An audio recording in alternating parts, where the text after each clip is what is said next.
alors 19 ans bi bateau le Joola suuxee ñuy masawu encore une fois askanu Sénégal yëpp rawatina njaboot ñi nga xam ni laal na leen di fàttaliku it Idrissa Diallo ci amoon taxawaay bu am solo di wóllëree Tidiane mi ñun di goro si ñun it waa jëppal xam nañ li may wax ñu koy masawu njaboot yëpp alors Macky Sall dafa annoncé ni 2021-22 pour les 20 ans dinañu def benn musée mémoire ak programme boo xam ni Ziguinchor la ñuy mandargale ñaar fukki at suuxu bateau le Joola mais ñi ngi waxaatu génne bateau bi ci ndox mi am na njaboot yoo xam ni ba léegi ñi ngi koy laaj Abba. mooy li ñuy wax fii sànq rek. exemple par responsabilité. En France il y a eu un procès. Ils ont eu 11 morts. Ici il n'y a pas eu de procès alors qu'on a des milliers de morts. On a préféré faire le mort nous-mêmes. Pour bañ devoir de mémoire. Man gëwuma tout ce qui annonce yi def yëpp parce que jamais l'État du Sénégal ne prendra la responsabilité soulever ce dossier-là alors que le meilleur hommage qu'on fait rendre c'est de comprendre qu'est-ce qui s'est passé pour que plus jamais mu amaat. Abou. waaw les pupilles de la nation maa ngi leen di masaw gis naa saa yu jotee ñu organiser wu di ci féliciter Marième Soda Ndiaye honorable député parce que dañuy gis bu xew-xew bi jotee ñu bari dañ leen di fàtte ñu ngi taxaw seen wet bi ci topp musée yi am na solo ay renouvellement xaw ma am na solo mais li taxoon bateau bi am distance boobu. que Ziguinchor ñu boole ko mu nekk ci biir Sénégal ku fa bëgg a dem 8 heures yegg corridor bi mat moo gën a yomb pour ñu bañ a dundaat yu mel noonu. loolu nag am na franchement. ñu gën ko yokk parce que doyul. ça c'est le meilleur aspect du bilan de Macky Sall. c'est le non dossier ñu de la gën ko yokk rek. et le pont de la Casamance. ñu gën ko yokk rek doyul. il faut être honnête. non doyul xam nga dégg nga non bu leen ma jaxasee moom dama ne. Casamance mérité nañu def fa 250 milliards bul ma jaxasee Macky Sall dama ne. jóge fi dem 8 heures. jaxasewul ak Macky Sall. c'est honnête. mais il a conforté ce que tu as dit. mais j'ai dit à la place des musées je préfère le développement. Macky Sall n'a pas gagné les élections à Ziguinchor. non mais quand j'ai dit c'est Macky Sall a je perdu préfère à la place des Bignona, musées perdu partout. que ñu delloowaat infrastructure le meilleur bilan de Macky c'est en Casamance et il a perdu les élections là-bas. non man waxuma ci ay bilan parce que man nekkatuma ay élection man maa ngi ci Sénégal. man maa ngi ci Sénégal amatuma coloration. Abou li nga wax dëgg la xam nga ne aussi opposant du tere aussi bu dee fukk moom boo ko joxoon tey liste mën na limal 1000 choses yoo xam d'accord ak Macky Sall non 1000 bu la nee 2 mais xam taxaw naa diw deful lu baax day ridicule dans un pays Macky Sall na mu àll yéen man nga ko compte c'est normal man ko bañ a bëgg c'est normal mais àll yéen li mu def ci réew mi du gaaw fay def na ci réewu Sénégal dëkk boo dem ba mu jeex takk boo takki sa bët sa ba laamatoo daj la mu fa def loolu moom yàlla suñu borom defal na ko loolu xaj na nag doy na wala doyul loolu foofu la opposition pouvoir bi amee opposition sañ na ni li mu def ni bu fi nekkoon def lu ko gën loolu mooy seen rôle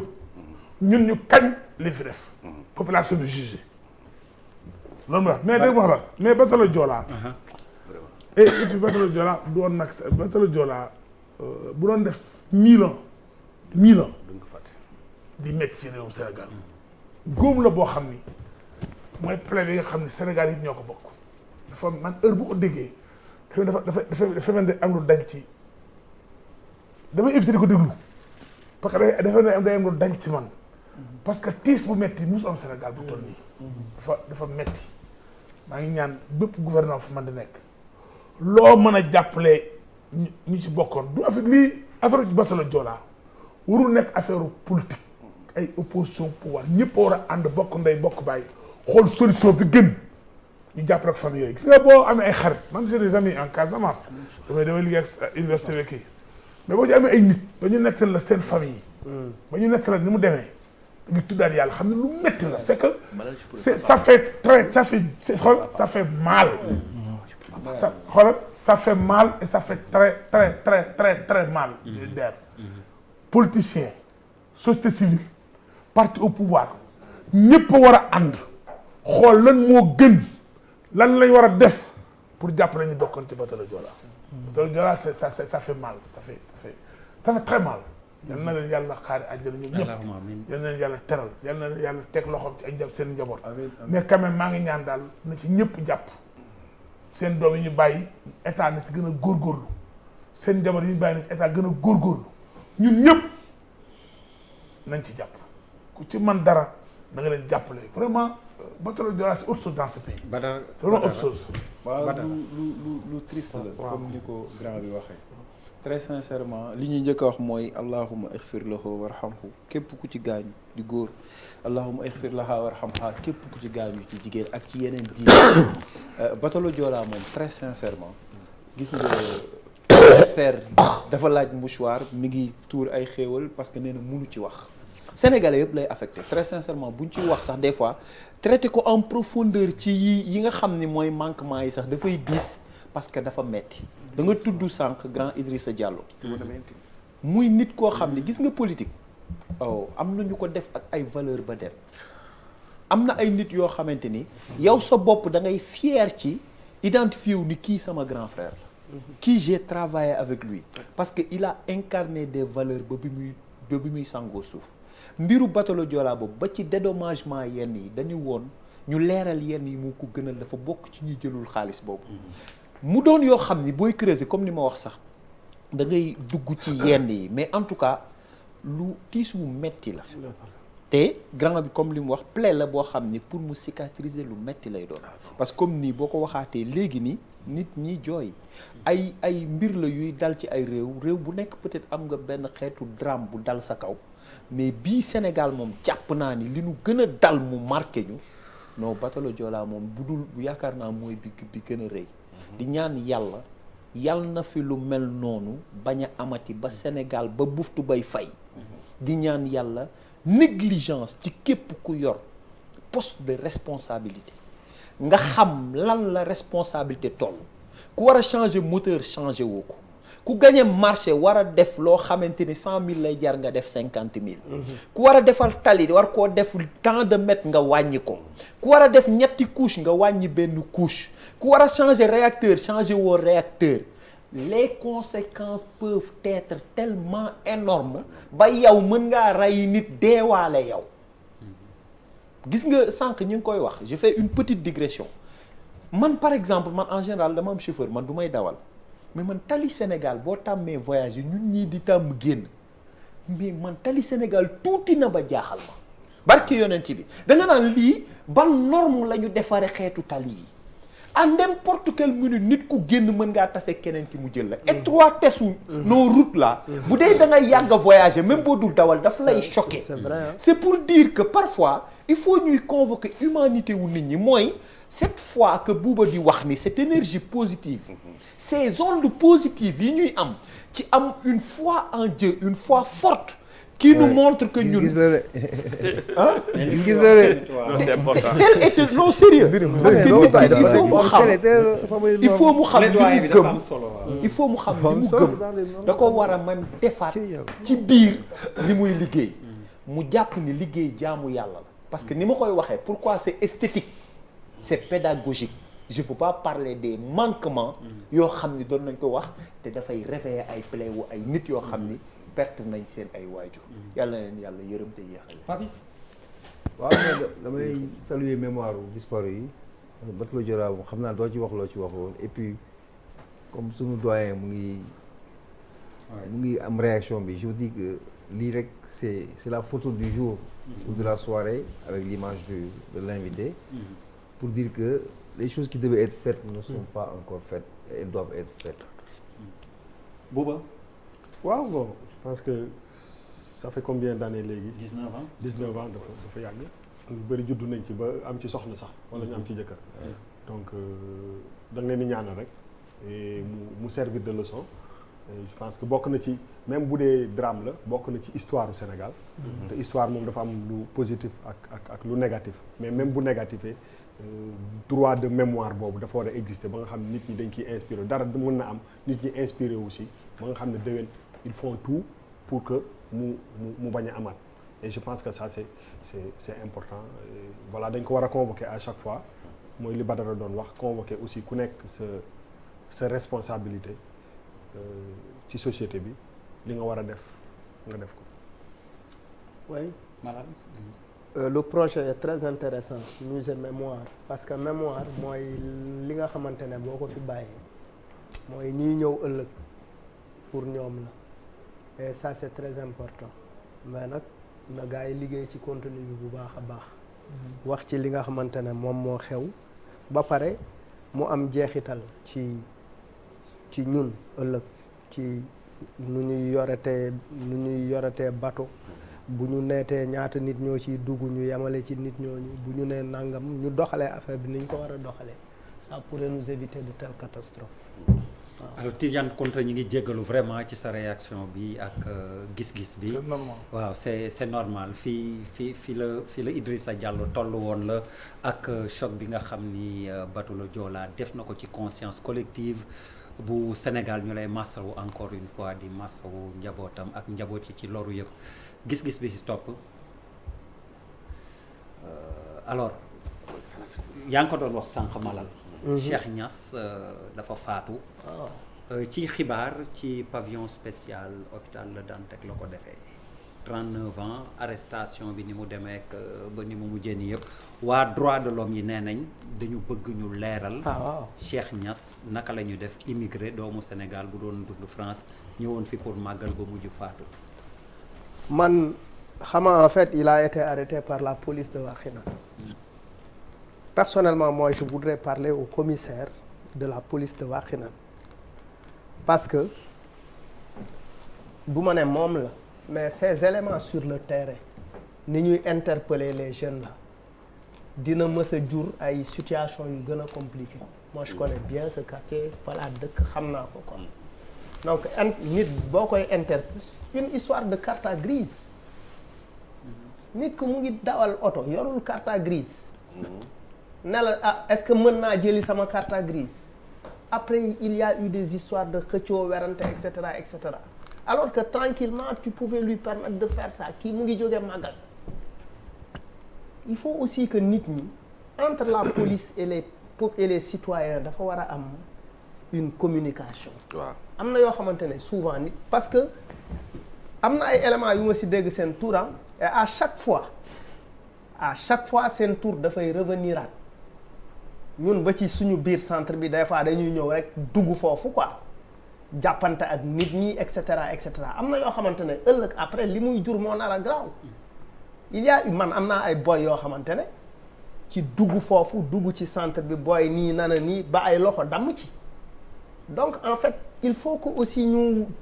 am na lu naaysul quoi il faut que les gens naaysul il faut que les gens oui mais Malal je suis d'accord avec toi je pense qu'on a un service public quand même qui a une réaction coloniale quand même nañu wax ñu dëgg fii suñu réew la ça transcende les pouvoirs ça transcende les générations muy police muy maire yi foo dem ci service public bi dañ lay maltraité parce qu'on a un service public qui a une mentalité coloniale il faut que ñu transcender loolu delloo si indi la rupture de confiance qu'il y a entre le citoyen et le service public ñu gën ci liggéey président wax na ko je me rappelle il y a 2 ou 3 ans un collègue bu amoon fële à Diamniadio il avait décrié ça loolu mooy indi y a des contentieux que ce pays-là n'a jamais pu régler et ne va jamais régler. On parle aujourd'hui du bateau le Joola nous les plus âgés vous vous rappelez de l'explosion de la citerne. Il y a des questions que ce pays ne règle jamais c'est cette question de citoyens morts il y en a eu combien et jamais les gens nous communiquent et nous expliquent ce qui s'est passé il y a des questions qu'on doit passer du question régime du question pouvoir du question génération mais il faut nous réconcilier le peuple avec lui-même par la vérité et l'exercice de la vérité et je soutiens cette famille-là carrément Bouba bon c'est vrai que c'est très difficile de commenter ci loo xam ne fekkee woo ko wax fa dëgg yàlla bon dafa am yoon alkaati am nit alkaati bi am na lu mu war a doxale nit ki tam am na lu mu war a doxale je pense que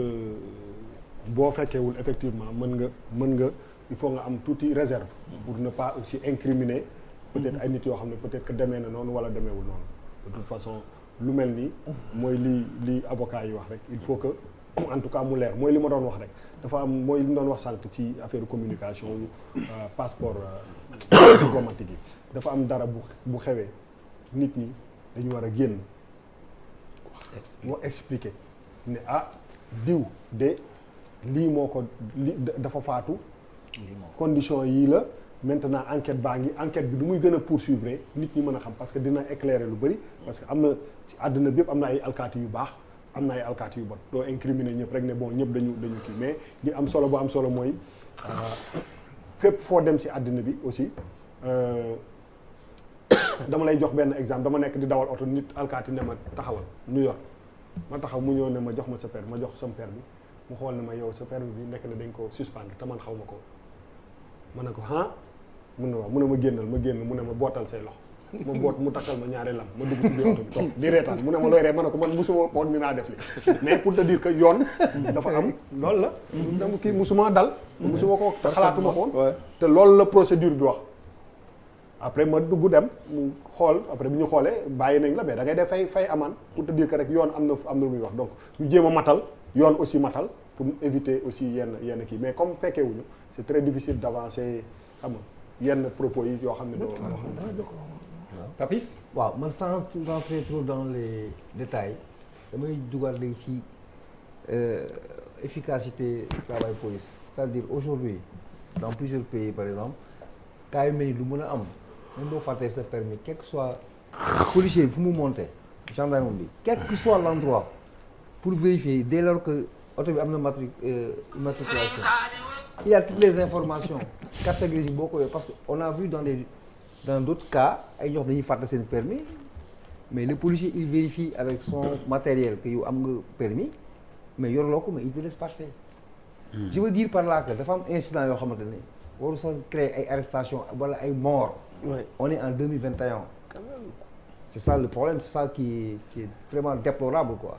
ay am na permis amoo permis pour vérifier alors que y a l'immatriculation le policier il doit être en mesure wala le gendarme fu mu taxaw day cliquer nii mais toutes les informations lui sont présentées mu xool comment apprécier ba ay mort da ci am c'est vraiment regrettable. Birima waaw bon man nag yaakaar naa ni fi bu ba commencé foofu laay jaar quand même xam nga bakkan dafa fort. te rëy te fekkewoo. xam nga bakkan moom bu xëy ba wadd rek. dafay xaw a doy waar d'ailleurs maa ngi jaal ay mbokkam lu metti la nag ndax dem di liggéey ci béréb ñëw vacances dem di waaj a màggale nga faatu ci yooyu metti na trop nag wax dëgg yàlla metti na lool mais li ci am solo mooy yaakaar naa ni ci conditions yooyu yoon war na mën a xam lan moo xew autopsie na am day xam lan moo causé mort bi dañu xam lan moo kii ñu xool ñu def lumière parce que aussi ñun ak police mun ñëw tàqali ko. déedéet foo nit ñi xam ne police ci ñun la ñu bokk. police ci ñun la ñu bokk police ñun la ñuy liggéeyal. mais du ñàkk dans tous les pays du monde amul benn oto booy réew mooy taal doo dégg police ak situation population ba am jafe-jafe. mais bu demee ba bakkan wadd ci day xaw a compliqué quoi day xaw a sérieux. donc maa ngi ñaan d'abord yàlla na ko yàlla xaare àjjana. et que lumière bi feeñ ñu xam lan moo ci. lan moo xew exactement door nañ ko xam yoon def liggéey ni mu ko war a def. Abou li doyen wax rek humanisation secteur milieu policier parce que formation depuis ans qu'on ñu ngi wax ni ba léegi changé wuñu système bi donc laaj na moment bi police ci seen formation ñu dugal ci l'aspect culturel communautaire et communication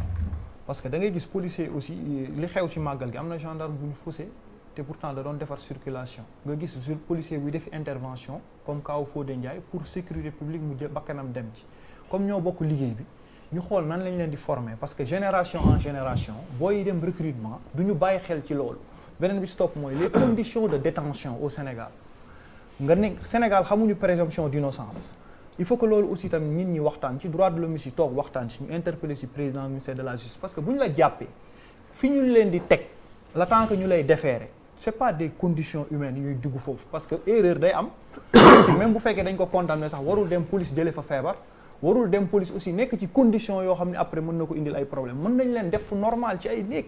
mën nañ leen teg foo xam ne dafay baax comme ni ñi nii dem noonu donc pour man condition détention primaire yi nañ ci waxtaanaat mu bañ a nekk nii fooy tuuree ndox sax du fa am dañuy taxaw nii les conditions ñu jaxase ñëpp loolu aussi foog ñu humaniser ko ñu toog waxtaanaat ci ba pare bis toog ci contrôle bi aussi lu mel ni passeport war nañu dépasser ay taxawukaay ñuy wax surtout fi digital toll ak fi caméra toll ñu wax le pays développé yëpp su fekkee def nga yenn fautes yi yeneen sanction mën ko def yu dul loolu beneen bi soog hiérarchie bi di waxtaan ak ñu ci suuf parce que abus de pouvoir day am ci suuf comme ku mel ni Malick Niang mës nañu dal mooy ki yor circulation bi mais moom moo ñëw jël policiers yi ñëw ne leen il faut ngeen jéggalu parce que li ngeen def du yoon par contre seen hiérarchie yi parfois du ñu yëg ñi nga xam ne ni ñoom ñuy dem ci terrain bi loolu la ñuy Badara jaale famille bi illustration bu ndaw buuba daf ko wax léegi ça m'a marqué moom sama benn boy humoriste la Momo Camara Boucher la tudd dafay def ay ambiance di fecc ni mu def ko live Instagram du ndaw la rek pour ngeen seetlu quoi ma gis sénégalais yi di commenter mu dem ba ci policier bi New York taxaw ci wetam di fecc ni ko fii c'est le Sénégal West Africa policier bi nuyu waa Sénégal West Africa commentaire yëpp ñi ngi ko naan ay boo demoon ci policier sénégalais naan ko da ngay jéem a kële kaso ngay fanaan mooy rapport bi c'est li may def nii c'est pour résumer te li ma wax dama ko gis yàlla xam na ko Boucher def ko ci Instagram ma gis ko donc juste dire que ñun ñoo bokk ndey ñoo bokk bàyyi li Abou wax le 31 janvier man bi ñu may jàpp maag Thierno Bocoum ci kaso bi fii tëj ñu boobu Fodé Ndiaye mi dee ak ñeneen ñi dee mënoon naa nekk ñun ñi jiitu ji kaso malool xam na li may wax li mu wax ci détention préventive yi barke alxuraan moralement mu nit mën naa dee te du physique si tu n'es pas fort moralement billaahi wallaay mentalement nit mën na dugg ci yenn détention yi génn ci àdduna ndax psychologiquement da koy laal mën na faa jëlee tamit blessure psychologique bu koy topp toute sa vie ñu xam ni nit tooñ nañ ko dugal ko kaso nit juum na ñu war ko réparer ëllëg mu génnaat mooy li sànq sama grand biri ma wax ni amul ko ni may tooñ ak teeg waa yanamar yëpp amul ko yéene kaso juste pour dire que dafa metti donc métit boobu amul lu justifier fi ñu lay denc mu set mu accessible pour nit xam man damay wax ni kii lang car rapide lan moo justifier mu war a tilim man xaw ma ko parce que amul huile fi muy jàpp yëpp kaso it amul dara luy justifier ni dañ la war a booleeg ay kañaat ay këleeg ay nangam tout en sachant que ñun ñi ñëpp li ñu intéressé mooy Sénégal ak même ñi juum mën nañ ëllëg moo tax ñu naan maison de correction et de réinsertion ainsi de suite affaire yooyu la ñuy wax donc conditions yi ñuy nekkee dafa war a nekk conditions yu baax parce que condition rek mën na rey nit. Aba. waaw d'ailleurs man tey suba bi may lire l'observateur di lire yaayu xale bi ak sëram dama ne su ma nekkoon avocat wala ma nekk organisation droits de l'homme dossier bi dama koy porter personnellement dinaa def tout pour ñu xam lan moo xew. parce que man bi may dugg kaso outrage policier moom dugal kaso policier bi jàppee ma si mbedd bi jàppee ma circulation sama biir restaurant la ma fekk di def contrôle d'identité ma ne ko amoo droit li ngay def parce que yaa ngi tas suñu clientèle wax boobu moo indi mu dem jëlee ay renfort ASP ñëw arrêté ñu mënoon nañu gaañ su boobu c'était tellement violent pour preuve bi ñu eggee commissariat bi ñu freiné bi may wàcc oto bi dafa ma doxee ginnaaw këdd ma jógee ci kaw autoprise bi daanu ci suuf def 3 jours de garde à vue dem prison. Oh. Prison devant des inconnus on te déshabille. Tout nu on te fouille. On te fouille. C'est triste. Après on te prend un procès say mbokk toog il a dit man ma famille c'est des gens qui ont été ministres Khoudia Mbaye bi nekkoon ministre sama badiane la mais ñëpp nar toog on te juge et il corse le PV pour lan pour une banale histoire de restaurant bi fii Ndar la ça marche que le week-end chaque samedi mënoo ñëw di contrôler les gens tu vas disperser ma et sama restaurant mooy perte du sa xaalis c'est pas l'argent de ton père c'est mon argent ñoo investir et on crée des emplois on paie des factures tu nous arrêtes tu nous humilies cette bi ñu ma futtee kaso c'est quelque chose que je n'oublierai jamais de ma vie. Ouais. Jamais. C'est fort. Quand j'étais nu devant des inconnus j'oublierai ça jamais de ma vie. Ouais. C'est resté là. Ouais. Et je me suis dit barki alxuraan bu karim bu ñu jëloon réew ma jàpp commissaire boobu. Non parce que c'est des choses les gens dans ce pays là dafa am des choses qui sont des abus de pouvoir et les gens n'en parlent pas. Le ministre de l'Intérieur doit sortir pour qu'on sache qu'est-ce qui s'est passé ici parce que si je ramène ça à mon vécu il y a quelque chose de spécial et man je me suis sorti d'affaire parce que j'étais politique et j'étais connu à Saint-Louis j'aurais été un inconnu on m'aurait écrasé dañ may dugal kaso troxal ma. C'est dommage. gis-gis bu mujj ñi ngi dem ba Mali la fa xew nag concerne nañu ndax jihadistes yi ñu doon génn dégg léegi jege si nañ donc gis-gis en image la vidéo ak attaque boo xam ni convoi bi ay camion sénégalais lañ dugg biir Mali Seba Bougou la xewee 5 gendarmes bu armée Mali yi leen doon topp dañ leen faat dañ leen rey ñoom ñi dañoo rëcc ñoom ñoo ma jox image yi wax na ak ñoom mais nee nañ dem nañ ba leen di waaj a faat ñoom ñu daal di leen bàyyi ndax ay sénégalais lañ mais maliens yi leen doon escorté eh bien ñàkk nañ ci seen bakkan ba communiqué état-major armée Mali bi siiw na mardi la woon 28 septembre 8h30 ci suba convoi entreprise mine bi may massawul ñi nga xam ni ñàkk nañ ci seen bakkan muy maliens yi waaye it sénégalais yi nga xam ni dañ ci loru ak seen matériel te ma wax ak ñoom maa ngi leen di massawu bu baax alors defe naa jihadistes yi dañ leen doon dégg mais léegi ñi ngi aux portes de Nioro du Mali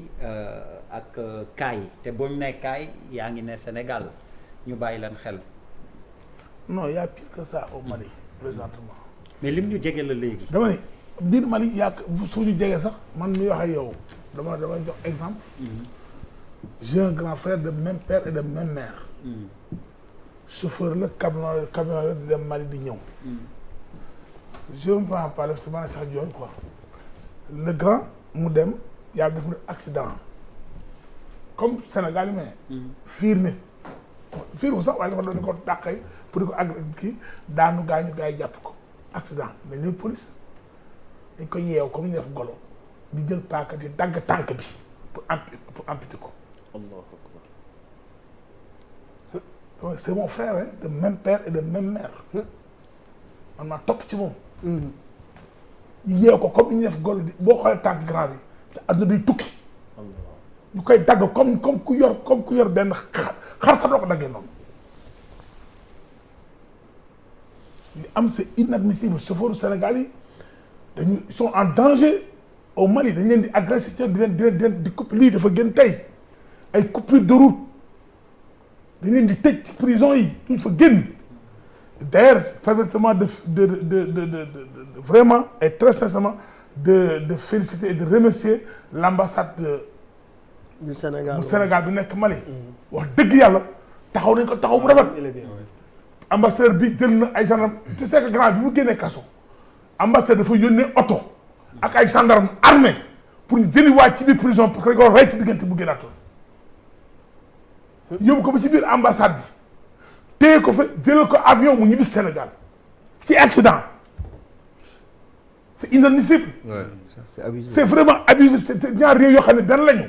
léegi mujj nañ dagg tànk bi. mais dañ ko bu la woowee tànk la dañ ko doon dagg wala ci bu ko doon foofu yàq la xoolal feneen mais dañ ko def noo xam ni et puis psychologiquement dañoo travailler waaj ba non c'est extra c'est inhumain. dama ko dund. dama leen di wax. donc man encore une fois monsieur l'ambassadeur du Sénégal bi nekk Mali wax dëgg yàlla taxaw na man sama frère. taxaw na ko ambassade taxaw nañ ko. je les félicite et je les remercie. Badara. Non. Au moment où on parle aussi de Wagner mooy les mercenaires russes là pour ñu assurer sécurité Mali. mais gis nga avant Wagner bi Mali moom ku fa demul. mënoo mesurer fi affaire bi toll. mais problème sécurité bi am Mali même psychose bi am ci nit ñi en fait booy dugg même yow restaurant. mujj gi est-ce que di nga am xelu lekk parce que booy dugg restaurant da ngay dugg nii ñu ubbil la buntu tëj la. pour ubbiwaat beneen buntu bi tëj la pour nga jàdd ci beneen buntu jour bi ma njëkkee dugg Mali di reer si biñ ma jaaralee ci fi may war a reere maanaam mën nga am psychose ba doo lekk. ma gis un pays non démb laa mujj waxtaan ak imam Dicko ou dañu waxtaan ci maanaam une culture coranique ñu bëggante mu bëggoon màggal si. ndeysaan mu wax ma situation bi Mali dugg boobu lii amul. tey vidéo bi bu dee yaa ngi koy déglu tey ci kii bi booy baa ngi naan waa ñii fu camp yi nekkoon rey nañu gum ñeent ci ñoom. mi ngi ci biir vidéo bi ma koy dégg. oui et kenn ki mi ngi téye chargeur bi en lui disant que mi ngi tàng ba léegi. mais jihadistes yi dañ ko fa bàyyi bi ñuy dem. nit ñi dañu yaakaar ni bu ñu leen di wax problème mu terrorisme lu sori torop la. il faut nit ñi am conscience que ni gis nga looloo tax may wax ni il faut ñu am ay consensus fort dans ce pays. nit ñi bu ñu génnee tuuti voyager tuuti xam ni àdduna di doxee danañ xam ni y a une adversité à part bu ñu war a am saine mais il y a des consensus forts qu'on doit avoir pour ce pays pour Sénégal. Ce n'est même plus pour le Sénégal hein, c'est pour l'image de l'Afrique. Parce que Sénégal la fi Afrique de l'Ouest dese gum barki yonent bi gis nga man li ma dund Mali man Assimi Goïta ci boppam fa mu ne ñu camp ba fa Assimi ne mais booy xool yow boo demee da nga xam ni kii même moom ñu ne mini président sax fañ ko bunkeriser à la limite moom muccul parce que man bi mu génnee après ñu bëgg ko rey ci tabaski bettuma parce que da ngay sentir psychose boo xamante ni Mali et Mali presque ñetti Mali am tey Mali bi Azawad bi non ci kaw ci digg bi Mali man je pense que day yàgg mais il faut ñu dem vers une confédération du Mali parce que dañuy waxante dëgg aussi est-ce que xam ngeen ni Mali ñaata superficie ñaata yoon lay def le Sénégal Mali dispositif bi war a sécuriser Mali dëgg amu fa léegi nag richesse su solu Afrique doon suñu chance doon suñu malchance yaa ngi wax groupe Wagner mais man les propos de Macron hier m'ont choqué Macron presque démb saaga rek la deful saaga la mais ku dégg tubaab sax waaw ku dégg tubaab sax réellement Macron presque dafa saaga sànq ci ngoon gars yi ils ont signé comprendre ñoo Wagner xaw ma Wagner la xaw ma ban groupe la ci mais maa ngi gis ni ñi ngi jeexal seen processus tey la France qui se dit que lui il s'est déployé pendant 8 ans foofu yàlla xam wallahu ahlam qui se dit que ni def na ci nangam Blasco bi dee nii c'est déshonorer la France que de leur dire que li sa waay wax tribune Nations Unies Choguel Maïga que de dire que on a été abandonné en plein vol Macron ni affront la humiliation lu ne mu wax ko tey mu ni bu Russie ñëwee mu génnee loxo est-ce que li Bouba doon wax sànq amul tubaab bi lu mu la wax il faut nga dégg ko neneen est-ce que génnee loxo day signifier génnee loxo wala c'est faire doucement le matin pas trop vite le soir ak doon kii yàqi ëllëg et Mali c'est le Sénégal moo tax bu amee yoo xamante ni man dama gëm ni des fois dëkk dafa am yoo xamante ni dañ war di toog même di ko waxtaanee genre terrorisme yii nii yu mel nii ci la bokk parce que dafa am yu fa am yoo xam ne ñooñu Serigne Touba da leen di déranger Seydi Hadji Malick Sy da leen di déranger Maam Limaamu Laay da leen di déranger pour ñoom ñun l'islam bi ñuy pratiquer fii du islam ñu xeeb ñu te ñun ñu xeeb leen lool parce que ñun lii ñuy dund mooy diine c'est une belle diversité homogène où les gens sont en phase ci nu ñuy jaamoo yàlla dans cette belle diversité là ñoom tey pour ñun suñu musulmans yi nañu def Tombouctou buñ ko mënee def moom lañ koy def donc lu ñu ñaan doyul lu ñu défendre le Sénégal doyul benn chose nag ku ko waxul aussi tamit nekk naafeq du rek Macky Sall les gouvernements qui se sont succédés au Sénégal très sincèrement Sénégal diplomatie bëri na ci sens yoo xam ne daf ci liggéey vraiment liggéey bu nice ak nos services de défense da nga dul bëgg a wax mais des gens ont demandé pour visa Sénégal ñu bañ leen koo accorder ñu demandé ay visa Mali ñoo dóori Burkina bi le Sénégal aussi dafa am ay accords yu muy signé ak ay dëkk yu mag yoo xamante ni les fichiers de renseignement ñoom ñoo koy am kii SS la kii nangam la il a été fichier buñ ñu joxee ci ñoom lañ koy mën a dugal pour xam li Mossad xamuñu ko li renseignement français xamuñu ko li M6 xamuñu ko li CIA am xamuñu ko parce que c'est des agences où seen budget moo ëpp budget dëkk parce que le renseignement dafa am fu mu toll donc question wu sécurité man question la boo xamante ni ça me tient à cœur ay sénégalais rëcc tey oui te je sens que même la presse heureusement yéen ngeen laal ko nii ñu waxtaane ci mais ni ñu waroon a jaare xamale ni sénégalais yi dañoo rëcc ñu xamale jërëjëf merci non tey c'est le c'est très important ay gis sànq bi ñuy door maa ngi fàttali bi Sénégal di juddu mag ñi liñ fi liggéey tey jii moo ñu may nous sommes la seule république toujours debout en Afrique moo ñu may tey buuba ñu xamante toog di waxtaan richesse boobu ngir yàlla xale yi bu leen ko yàq c'est un legs dañu defaraat toog yi nii xam ni li nekk Mali fëgg na suñ bunt il faut un consensus fort loolu rek laa wax il nous faut un consensus fort waaw Der ce consensus fort là il commence par ñu bañ a bàyyi ay failles en interne te faille en interne yooyu mooy il faut savoir la première vulnérabilité qu'on a c'est qu'on a une population très jeune et qui de plus en plus est mal formé. Il faut faire attention à ça parce que day nekk esprit dañ koy jël comme mandarga quand la population est jeune elle est plus violente moo tax de plus en plus Sénégal nga gis cette société de défiance là où il y a une haine anti-élite et il faut faire en sorte qu'il y ait le moins d'injustice sociale moo tax ñu war a xeex corruption bi moo tax Sénégalais yi am conviction que réew mi que l'argent du pays wala les élites qui les dirigent sont là pour eux. Aujourd'hui quand tu as des élites des députés qui sont des faussaires ou des députés qui font des trafics ça ne fait que mettre dans la tête de ces jeunes là que ñii fi nekk ñu fi pour ñun kon lu muy indi li ñuy wax dépi civique lu waay xam yenoo ay dàllam et foog mooy brèche terroristes yi parce que c'est comme ça qu'ils vont faire comme ils ont fait en France ou en Belgique ils vont pénétrer les banlieues ils vont prendre les plus vulnérables influencer leen former leen et ce sont ces jeunes des banlieues là en Belgique qui ont fait les attentats à Paris donc il faut que ici qu'on prenne en main cette jeunesse-là, qu'elle soit mieux formée, mieux encadrée, moins stigmatisée. C'est vrai qu'il y a des choses difficiles, acceptables. Saaga yi kenn naqarlu ko mais il faut aider ces jeunes-là à gérer les réseaux sociaux parce qu'on les a pas préparés à cela. Man bi may def bac en 99, il y avait pas de téléphone fixe chez moi. Aujourd'hui, je vais tey Lamine Gueye wala ma dem n'importe quelle école au Sénégal, même les élèves de 6e ont des téléphones dans leur poche.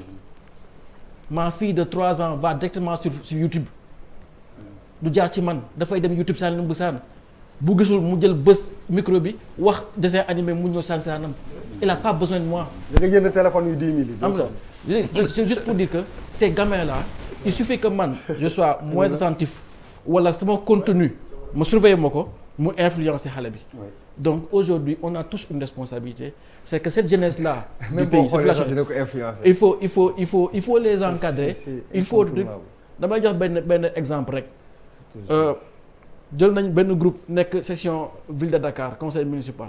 le groupe des élus ñu jékki am benn vidéo pas commune bu dugg. pas bi ne non sama doom yi ñooy kii sujet bi tout le monde s'est dit lan la fa def sa téléphone tu vas dire donc aujourd'hui chacun a une responsabilité et cette jeunesse là qu'on a il faut l'encadrer il faut l'accompagner et Sénégal dafa am benn problème bu may remarqué mooy que tey da ngay dem France nga nekk ancien ministre par exemple ku mel ne Luc Ferry wala keneen ak keneen day yor benn instance bu nga xamante ne seen liggéey mooy saytu askan bi. Éric Zemmour pourquoi mu génn ne France dañu bëgg léegi tere des prénoms musulmans parce que dafa am benn ku tudd Laurent Fourquet bu def jàngat bu mag génnee benn li tuddee ko l'archipel français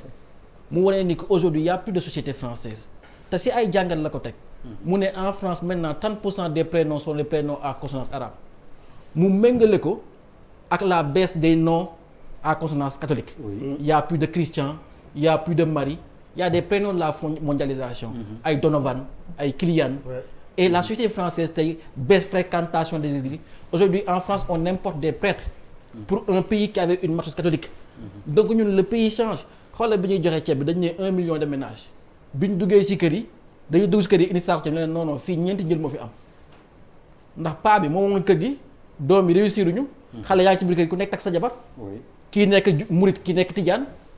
kii nekk supporter Barça kii nekk supporter Real donc les terreaux de la violence prennent nos sources de da ngeen di déglu chaque matin damay déglu mais toi tu es le meilleur maire pour Saint-Louis damay toog déglu Ndoye Bane yow maire nga Ndoye Bane dafa am lu ñu wax souvent da koy wax day bari naan kër yaa ngi toj ak yeneen problématique yu ngeen soulevé bi il a fallu que 400 000 Guinéens génn fii pour ngeen door a xam ni que on a un problème comment font ces gens là ils travaillent ils utilisent nos services publics qui les surveille qui encadre non on ne sait pas donc aujourd'hui on a besoin de revenir à une meilleure gouvernance de ce pays là parce que la première protection c'est la gouvernance et dans ce pays là on fait trop de politique notre démocratie est devenue uniquement électoraliste il y a plus de syndicats il y a plus rien et c'est ça la vérité des choses et pour moi c'est ça le grand danger qui nous guette. Papis en fait très rapidement comme gis-gis la lu bëggoon ñëwaat d'abord si réaction Macron bi sur le Mali sur la sortie du premier ministre malien mais il faut pas ñu rafetal ko saaga la et dafay andi beneen ñàkk fay la wala yàpp bu ñu yàpp nit ñi parce que il y a da nga bëri waaw jërëjëf Malal. il y a même pas quelques jours. Malal mooy li ma la wax sax mooy confirmer li ma. dafa faa quoi booy dafa faa je comprends. kii mooy grand frère mais bon moom bëggul bokk si kii bi quoi. ay coalisé waaw ay copains lañu. coalition dafa xew de. mais je veux dire. laal Malal laal moom. te moom ba léegi waxul ban coalition la moom. coalition man ak Abou ñoom ñaar comme dañu coaliser. ok allez ñu déglu Papis. en fait dama ne il y a même pas quelques jours. mais pour lan nga ni dafa saaga. non pour ñu suivre. non parce que dafa ne un gouvernement ce n'est même pas un gouvernement. alors que quand mu ngi wax coup d'état sur un coup d'état. quand il y a eu la chose là moom Macron waxul dara. il ne s'est pas prononcé quel que soit l'engagement de la France en force militaire sur la place. defu ko. barki Demba Ndiaye ñoom seen nijaay moo leen fëgg moom waxul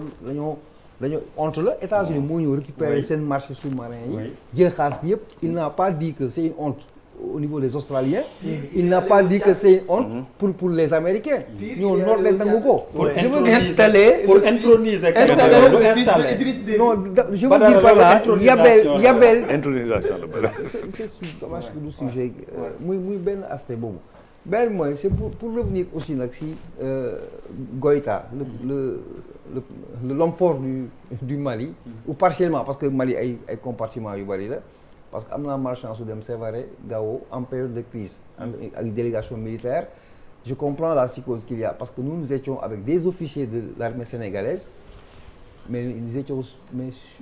dañu protection bi da ngay tiit yow sa bopp. sous haute surveillance yow sa bopp yaa ngi si biir Mali les voyages pour comprendre comment l'affaire est dangereuse. maintenant choix wu kii. xam nga géostratégie la quoi doo ci mën a dugg doo ci xaw a mais man li ma gëm sama xam-xam bu gàtt séq ak une armée régulière moo ëpp mucc ak ay mercenaires.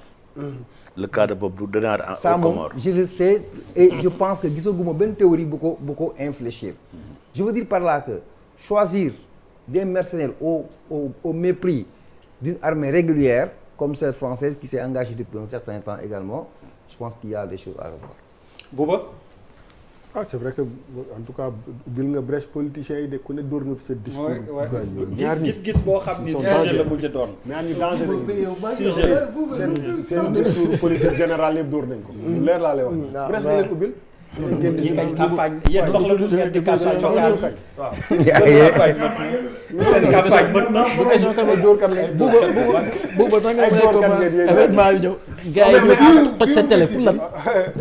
pourquoi des jeunes viennent s'en prendre à votre télé lan nga leen def. non tu vois c'est en fait moom mënuma qualifier ñooñu de ay jeunes yu jóg pour toj télé dama ay xale yu comprendre yu ndaw rek la. vraiment du loolu ñun dañ ñoo bëgg moo tax ñu def ñu la première télé fii ci réew ak bitim réew. sant yàlla. di ci profiter sax en plus di nuyu diaspora bi yëpp parce que boo tukkee ngay xam ni émission bi.